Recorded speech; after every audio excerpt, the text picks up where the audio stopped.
through that whole time, I've really always come back to this question, who am I? And I've never really found a way, or I hadn't found a way, to uncovering that truth. Not really. I felt like I'd found pieces of that puzzle, but I always kept showing up in these ways that would betray myself for these promises that I made to myself. In order to have a good family, I had to betray myself and my needs. In order to have a good relationship, I had to compromise on myself and give up on myself and my needs. In order to be myself, or be accepted, I had to mould myself to other people's expectations or my perceptions of other people's expectations. And so it was very interesting. I found myself going for a run in October 2019. At the time, I was training for my black belt, and I was also training for the Rottnest Channel Swim.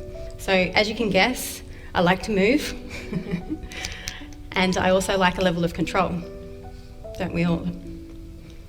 So through this process, though, I was running through the streets, and it was a neighbourhood that I'd recently moved to just maybe 10 months earlier.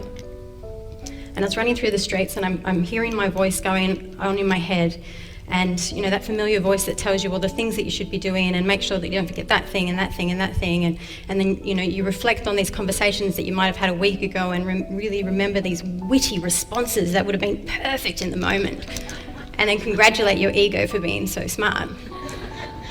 So it's this voice that I'm listening to, and I quite enjoy listening to this voice because it helps me unpack my experience, and it helps me unpack this the reflection that I see within my experience.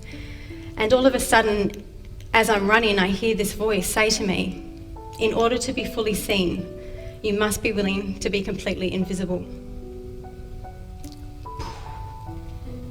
Light bulb. It was like the answer to that question that I've been asking my whole life.